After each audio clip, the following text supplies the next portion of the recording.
Well, yeah, Yusuf, thanks for inviting me. So today I want to give you a quick overview on how to train a graph neural network on CFD data and how we at Navasto do it. And I'm going to start with a quick introduction of the company and our vision. And maybe I'll start with myself. My name is Jakob Lose. I've been working for 7 years now at Navasto. And basically, I work between the customers and our internal method development to make sure that everyone has everything he needs. And Navasto is not actually a startup. So it was founded in 2014 by two engineers, and then it grew slowly to more than 20 experts in engineering and AI. So it's a mix of physics, engineers, AI specialists, software developers. And during these more than 10 years, we saw the growing potential of machine learning applications in CIE workflows, and we saw how they can accelerate them. And in all this time, we try to really accelerate engineering processes using AI, and we're doing this for a lot of large companies. All of our customers are much larger than ourselves. Most of our customers are working in the automotive sector, but we also have some other customers, some integrations like SimScale, also some Formula One customers, but they all share kind of the same vision, and that is that you can really put people from different disciplines together in one room, and they can work together, and they are able to make decisions in this room, and they don't have to postpone these decisions on a product because they simply have to wait for additional simulation results and stuff like this. So the basic example is really, if I can put this picture in your head, this was what was the case for us almost 10 years ago, that an automotive designer and an aerodynamic engineer are really in one room, and they can interactively work together. And the measure how we want to achieve this is really through the usage of AI models. And if you want to do something like this, it's a two-stage approach. The first stage is always you need to train an AI model, and you can do this on different variants of your product. I have a lot of examples from automotive because this is our home turf, so to say. And if you talk about different simulations, usually the geometries vary between these simulations, but also some parameters like fan speeds, inlet velocities, ambient temperatures, whatsoever. Everything that varies is good and can be used to train an AI model. And if you want to use this model, if you want to work then interactively together, you simply give a new input to that existing model. And the nice thing is that you get all the results you trained on, like flow velocity, pressure on surfaces, also scalar values like drag and lift within milliseconds. Now this enables you to do really nice interactive design together. And if you want to do something like this, you need to find the best AI model, because AI model is like a large word, but for different purposes, at least this is what I'm convinced of, you need to find the correct model that does the job. And when I started creating machine learning models or AI models for customers, usually they needed to work on data from one project, and most of the time it was really a parametric problem. This was, I would say, like 8 years ago, this was like standard in the industry. So we used to build reduced order models, which is a POD method.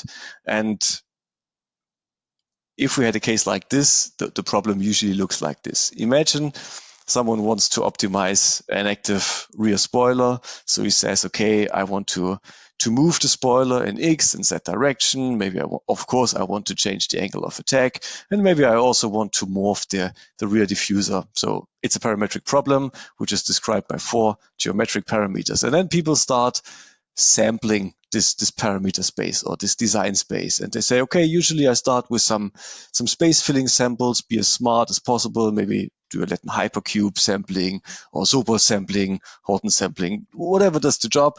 And then I run some adaptive sampling or some surrogate-based optimization. Depends a bit what you want to do at the end. And we said, okay, we want to take all these samples and not throw anything away and build a machine learning model really on the parameters. This was our starting point.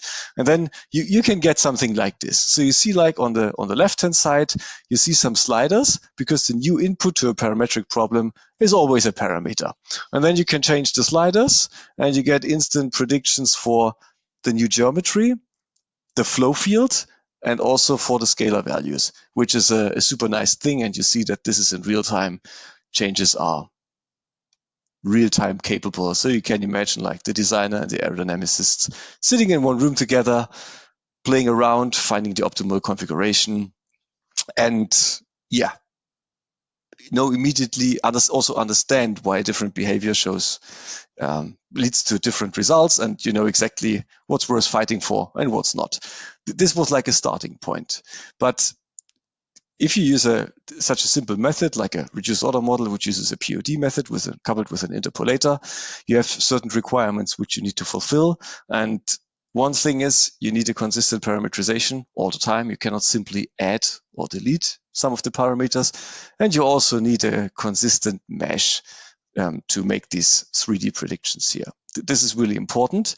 And then when time moved on, people said like, okay, I want to create machine learning models because I want to do this real-time design space exploration, but I don't want to create the data freshly. I want to combine different projects from the past.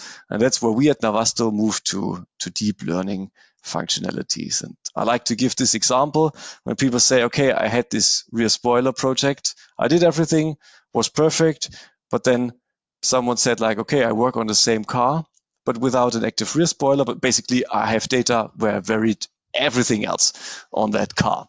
So, and then someone said like, okay, I mean, all these simulations, all this data is created for sedans, and I have another sedan, which is a different model.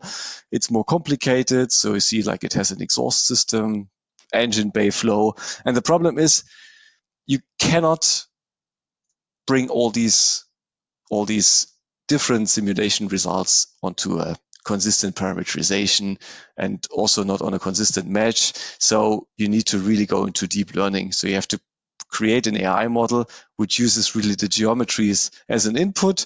And there are different technologies like a CNN, convolutional neural network, a PCT, a point cloud transformer. But we at Navasto like to use a GNN, which gives you like a lot of flexibility and works directly on the tessellated surfaces that are also usually the input for a new simulation. And the nice thing is what you can do with this is you can create new inputs very easily. For example, using Blender, we have a small plugin for this, where you can start with setting up a view, like spawning some planes where you want to get some predictions, in addition to the surface predictions on the car. And if you click the predict button, you get instantaneously the same results. Drag value, surface values, like the velocity on this planes. And once you set up your view, you can like really prepare to start working, because as you remembered, I said like the new input is really a new geometry. So you can work directly on the nodes and the edges of your input geometry and manipulate them. So you have like a lot more free possibilities, how you can operate, how you can generate new inputs. And you see like if you click the predict button, you instantaneously get like a new drag value and a new flow field. And this is like, I would say the next step. And since you operate on these meshes and if you use a GNN, you don't have to mess around with like, you need the same number of points or anything like this. That's super nice. And of course you can also play around with an active rear spoiler as you did in the parametric problem. That's very nice. Right. So this is the idea. And if you train a model quite well, you will also see like that the prediction quality is really, really good. And this is something I want to focus on today. So if you have something like this in mind, say you want to train a graph neural network, which predicts the drag and maybe also some flow field quantities, some variables for new geometries, and maybe you want to visualize everything in Blender, what is it that you need to address? Which steps do you need to take? What is it that you need to think of? And so just some bullet points. So again, if you work in a machine learning environment, you always need to think in terms of inputs and outputs. This is the most important thing. And I think in this case, it's quite clear. The input is in new geometry. The output is like obviously some scalar values, drag or lift, and some variables, some flow field variables like velocity and pressure. So this is something that needs to be available. And when you're clear about inputs and outputs, you think about to choose which machine learning model. And yeah, I think you noticed already my favorite is like a graph neural network, because it can handle different types of inputs and outputs. Prediction accuracy is usually very, very good. And you don't have to fulfill these requirements, these limitations, like you have with a POD-based method. Right. And then usually what's available? We think about CFD data as an input. So let's say I have a data set which consists 250 CFD simulations, which are made maybe from different design of experiments, different parametrizations, different kinds of cars. But what we usually see is that if you do a proper CFD simulation, it has something like 120 million cells, and a mesh like this will never ever fit on a current GPU. This is why you need to address this issue. And yeah, with the Navasto software integration, we have some filter pipelines where we can pre-process all these simulations to make them, let's call it machine learning ready, but I'm going to focus on this point a bit later. Just an example, usually a pipeline would look like, I want to exclude everything I really don't need for my model. Maybe I extract some slices or some regions of interest, and I would also decimate the mesh to a certain point. Right. And then let's say, if I think about, I want to make some predictions for new inputs, I want to do the inference not on a CFD mesh. I want to really use like the input a new designer would have. So like a new input that maybe like a designer would put into Blender or an Autodesk Elias. And this should solve as the input for every prediction. So I need to address this in the training. And I think it's like always an easy solution. So we map our CFD results on the required input, and so we can use the same input for the simulation and the machine learning pipeline. So basically, a user can decide whether he wants to run a simulation or he wants to do a prediction from a machine learning model. This is something, you need to think of if you really want to use a GNN workflow in an industrial environment, right? And usually, this whole process is also divided into 3 steps. First step is the preprocessing. Second step, model training, and then inference or running a prediction. And during preprocessing, it's quite simple. You need to collect all the inputs and outputs basically from where they are, because 250 CFD simulations can really take some storage space, so you don't want to copy them to anywhere. Just collect everything so that at the end you have like the mesh, the results, and everything I would refer to as metadata. And this is something we simply save in a decimated machine learning ready form. For the model training, I think quite easy. First, you need to fit your graph neural network, and then you save the model simply to the hard drive, and then use it for inference, where we predict for a new input, which we basically bring together with the saved model. And when we run a prediction, this is something we also can discuss in detail. We can decide what we want to save, because we can save like the full 3D object. We can also just make some images for a plot report, whatever we like. So at the end, it's like you can imagine this process of training and using a graph neural network on CFD data as like a pipeline where you just combine different building blocks that you need to make this process happen. And this is why we also decided to create quite a flexible product. So our Navasto product is really a Python API, which we call NavPack. So you can imagine it like a library which stores all the functionality that is necessary to pre-process the data, to train a graph neural network, and to also run the inference and do everything that adds value to a customer workflow. And I mean, if you have all these functionality, all these building blocks, you can combine them like Lego.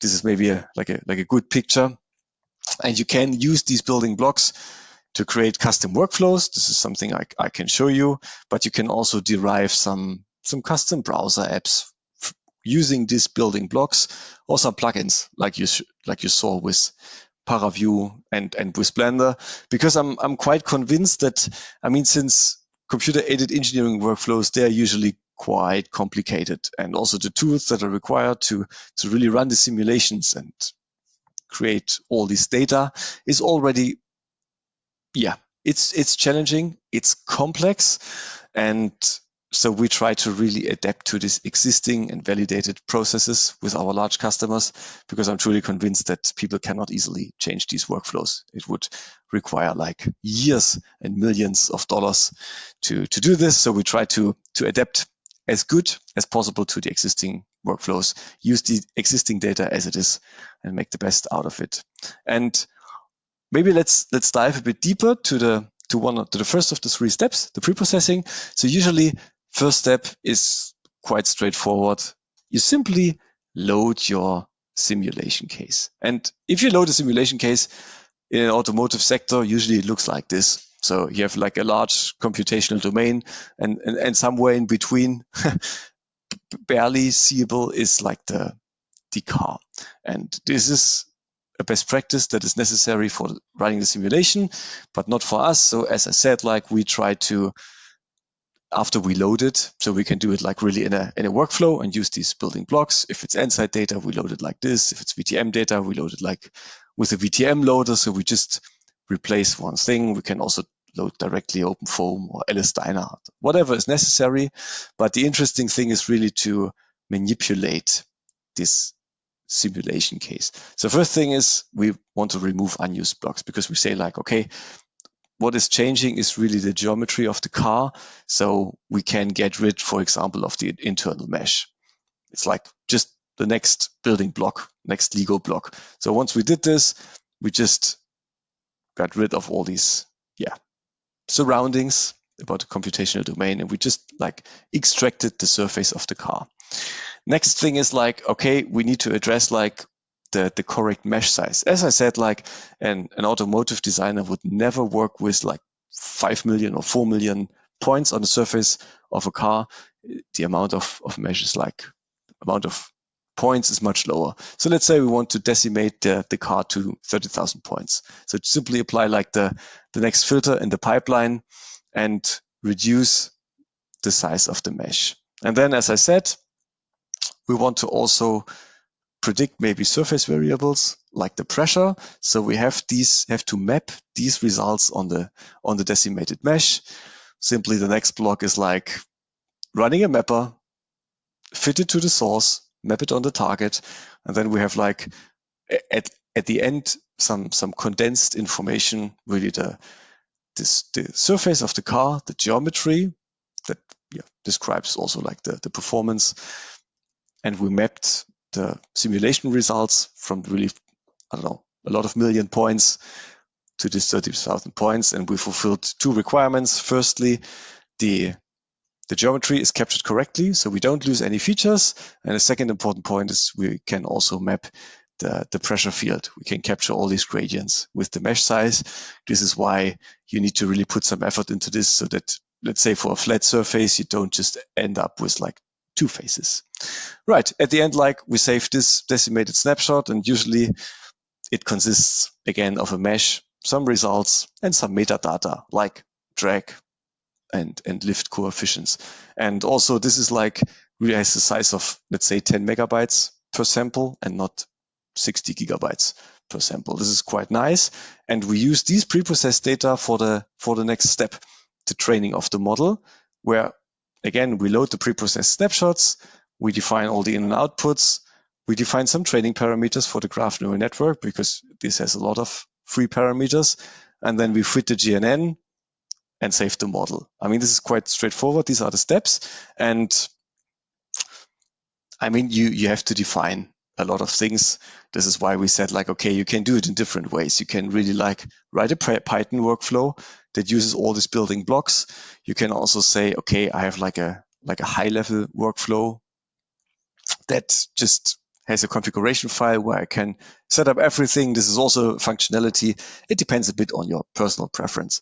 So at this point, we simply say like, okay, we want to learn node variables, pressure, velocity, and we want to learn also some global variables like these force coefficients. And then we could set like a lot of model hyperparameters with depths, message passes, everything like this. But I mean, I'm not sure how many of you already trained a graph neural network. It's quite complicated since these model parameters, these hyperparameters of a graph neural network are disentangled from each other. So if you would like to optimize them manually, this would take, I would say, years. It's like, I would strongly not recommend doing this manually. I would really always run some algorithms that do the job for you, that do a model selection. I mean, spawning really thousands of models, like it's like a Monte Carlo search, and then really give you some information which models perform best for your specific problem. And this is something we also do. We like to use the Usher algorithm, which basically spawns a lot of models, train them for a short period of time or like a short amount of epochs, and then really decides which models perform well. They get promoted, and all of them which perform poorly after a few epochs, they get like deleted. And so you can decide how often do you want to run this process, and maybe also use Navasto building blocks to have something like this web app where you simply have a visualizer. How is my model selection performing, my hyperparameter search? So you see like how many models did I spawn? Are they promoted? How many times do they get promoted? This is like this rung you can see here. What's the loss curve? So you can just keep track and design your workflow as you want to do this. And when it comes to, let's say you have a good model, the best model, which performs quite well. Of course, you want to make fast predictions from it to really work interactively and work on this vision. Then you can decide how you want to do this inference. Option one is always a workflow. So as I said, you can load your existing model, you can load your new input, you can make some predictions, and you can simply save them on the hard drive, open them in ParaView, Nsight, MetaPost. It's quite nice because if you use a GNN, you really have a 3D object. So you can rotate it, you can clip it, you can make some cuts. So be completely free, apply some threshold filters, ISO contour filters, whatever you want. Or you can also like just create automated pictures like this, or visualize somehow the predicted drag values. So you get at the end predictions for everything you put into the training. But you also have some other options, like again, create a quick web app if you want to do this, or use a plugin, as you saw in the beginning with the Blender plugin. And for the web app, I mean, this is also an example we provide. At the end, you load a model, and then you predict for a new input. It's quite quickly. So again, you get a prediction. You can select which variable do I want to visualize. For example, the pressure, which is a good thing to visualize on the surface of the car. As it's a 3D object, you can rotate it. It's not learning on images, it's really learning on surfaces. You can also predict for the velocity, everything you used for training. You get information about drag values. If you can trust the prediction, like this confidence level, which is green for all the cars because we trained on cars. If I predict for a new input geometry like this, of course, I cannot longer trust this thing. And as I said, of course, you can also export this prediction. You can imagine as this prediction really it's a 3D object. So you saw like the list of available file formats where you can save this prediction. And once you did this, you can do whatever you want with it, like open it in another tool, like ParaView, for example, and play around, change color map, as I said, like clip it, slice it, create some nice vector arrow plots, something like this. So I think this is always the idea. So that both designers and also engineers can really work with the thing and understand what's happening if you change a certain feature. I mean, maybe to also close this circle, of course, you can also use the third option, the plugins, apply some morphing cages to this. You can also directly manipulate the shape. And again, like you see, like prediction is very, very fast. You also get always like a prediction confidence that says like a bit, can I trust this prediction because the network has seen something similar? Or is this really like an extrapolation where I try to make predictions for something that was not involved in the training so far? Right. So this is hopefully a good overview what you need to address if you want to train a graph neural network on hardware that is out in the moment and use really CFD data to create this input. And right, so a short overview. Probably some of you have some questions on the input provided here, so feel free to ask them. And thanks for listening. Excellent, Jakob. Thank you so much. That was really, really cool. One question probably about the CFD simulations where you said you need 250 samples. Like, can that number vary, or where do you think it makes sense to start playing with graph neural networks? Like, when does it actually make sense? Like, once you collected a couple of high fidelity physics-based simulation, or what is the approach that you guys take? Right. So this is like a question that we always get. How many samples do you need?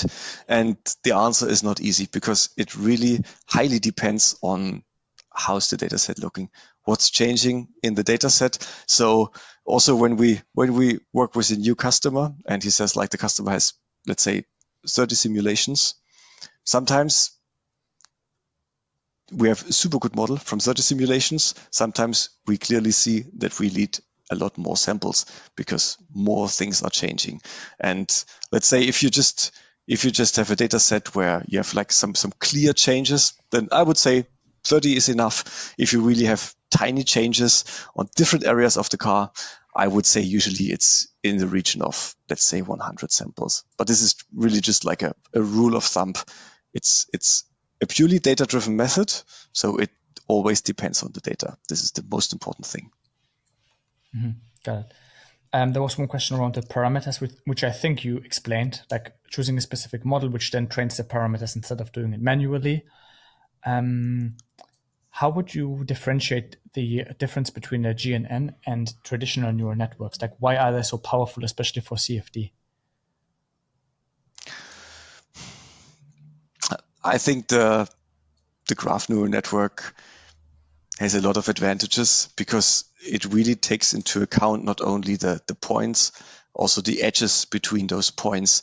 So let's say like a pressure information can travel over the surface and the network got an idea how the information is traveling, how certain changes really affect all the outputs. I think this is quite nice. So it does not learn like a Cartesian maps where you correlate some points with some output. It really has the connections in between. I think this is the major advantage. Excellent. I think a follow-up question would be, where do GNNs excel compared to like the classical physics-based approach? I think it's like a trait. I think graph neural networks or like especially AI models will never replace high fidelity simulations. But I mean, high fidelity simulations, they take some time. always. Even if it's like, if you can highly parallelize everything and have a super large HPC cluster, let's say it takes 30 minutes. And if you remember like this first picture, the vision with the interactive design, if you sit in a meeting and it takes 30 minutes or 1 hour, which is super fast for high fidelity simulation, but you cannot really make decisions. Whereas if you have the model, a new prediction really takes, let's say, 1 second or 2 seconds, and you can really play around and decide, is it worth fighting for a feature or not? And you can work interactively together. And you could also see it like, you don't have to trust all these simulations, not with the last few percentages, but it's like a recommendation system.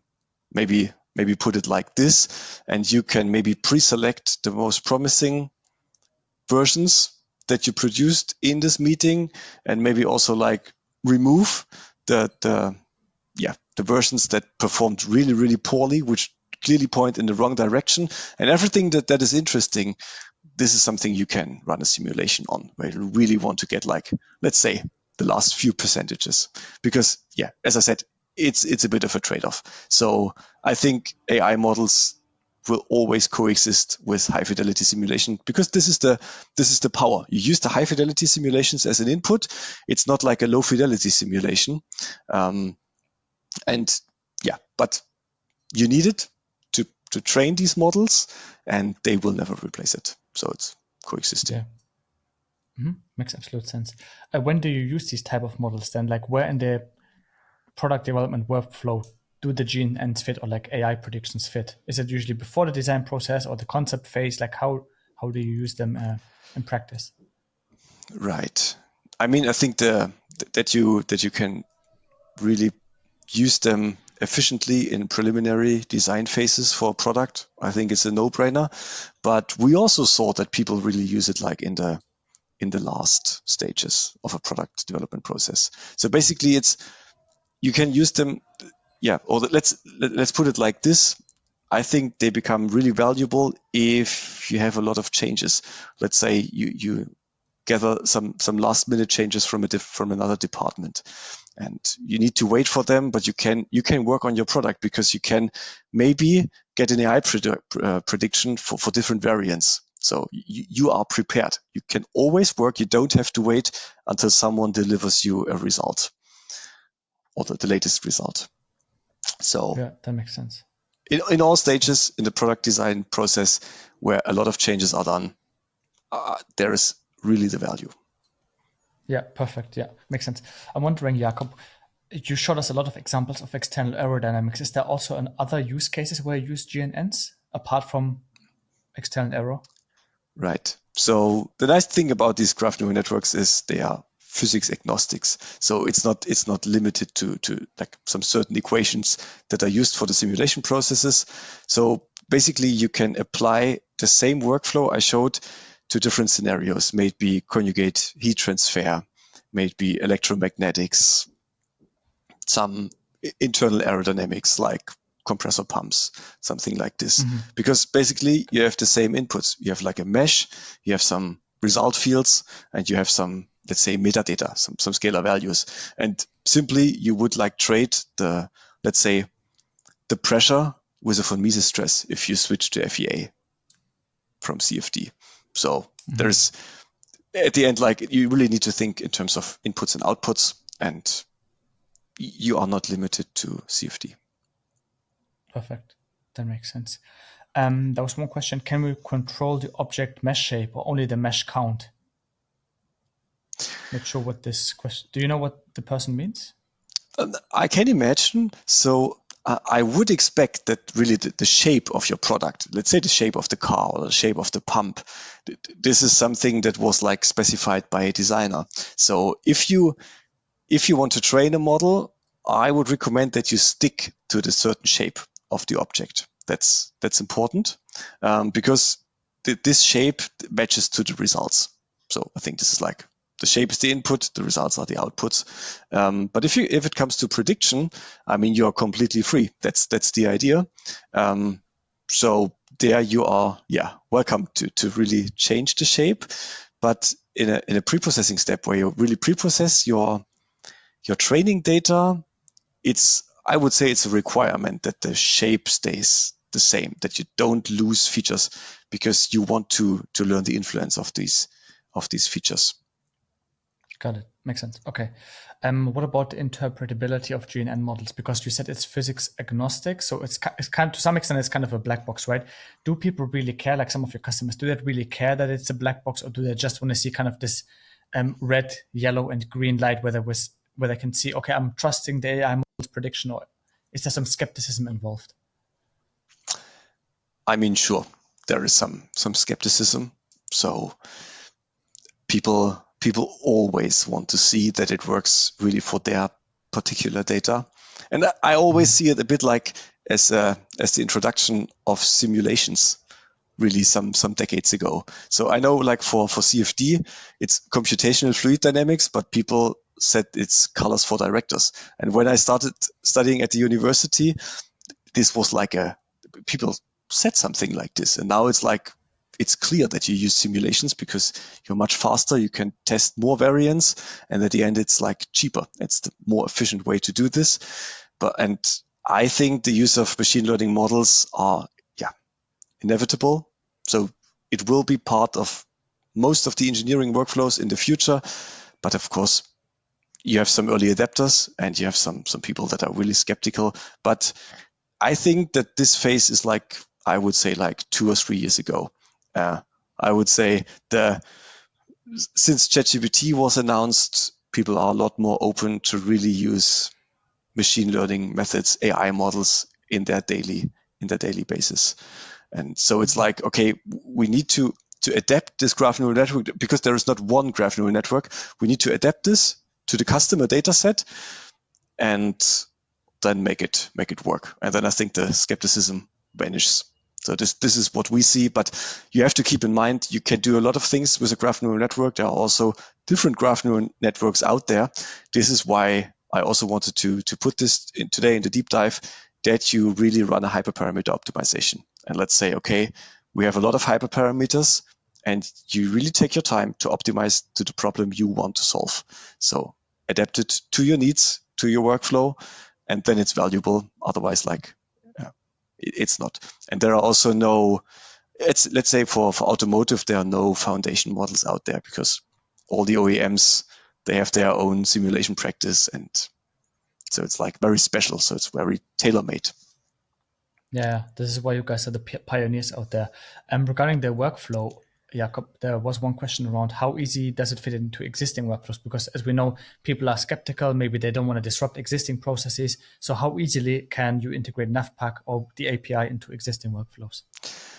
Right. I mean, we designed the API to really adapt to these workflows. So, I mean, I showed some snippets. So you can really work in Python. You can derive some compiled apps. You can derive some web apps.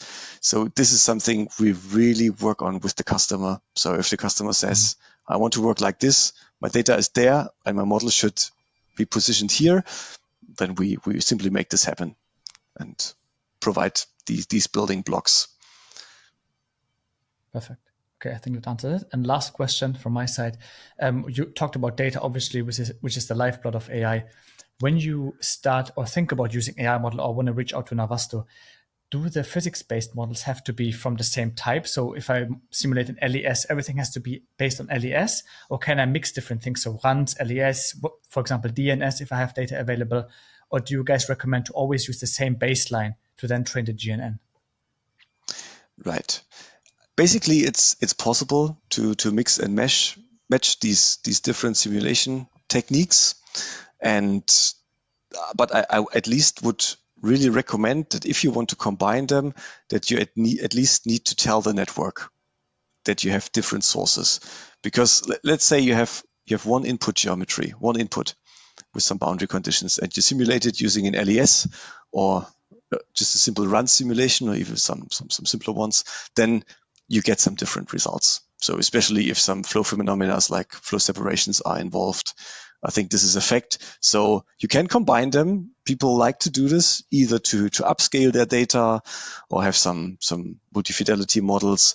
But I would always recommend to tell the network. And this is the nice thing about GNNs, because Also on the input side, you have different possibilities. You can give the network some inputs, let's say on a global level, something like a inlet velocity, ambient temperature, but you are also able to really give some other features like some node values, some boundary condition fields like a wall heat flux. Imagine for heat transfer, if you have batteries and they produce different heat fluxes. So this is like an input.